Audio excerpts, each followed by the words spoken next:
لیکن جب سے آپ پالیٹکس میں آئے ہیں بہت سارے کرداروں کے ساتھ آپ کا انٹریکشن ہوا ہوگا، کولیگ کے طور پہ بھی، اپوزیشن کے طور پہ بھی، حکومت کے طور پر بھی.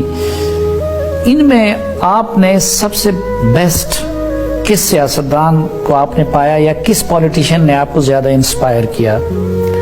اس کا جواب تو میں ایک سیکنڈ کے اندر دے سکتا ہوں. خان عبدالولی خان، اللہ تعالیٰ ان کی مغفرت فرمائے. خان عبدالولی خان یہ بڑا، یعنی جس طرح ہم سہیل وڑائی صاحب کا اگر الفاظ ہے، آپ انتہائی رائٹسٹ سمجھے جاتے ہیں.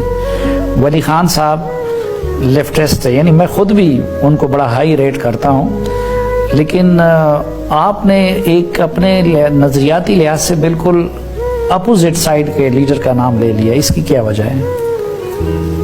میں خان عبدالولی خان کے اوپر گھنٹوں بات کر سکتا ہوں. میں نے بہت کچھ ان کی سیاست سے سیکھا ہے. ضروری نہیں کہ کئی ان کے ایریاز میں جو ان کا موقف تھا اسے اتفاق کرتا ہوں، مگر میں ان کی اسٹرینتھ آف کیریکٹر اور ان کی شخصیت اور ان کے کردار کی تعریف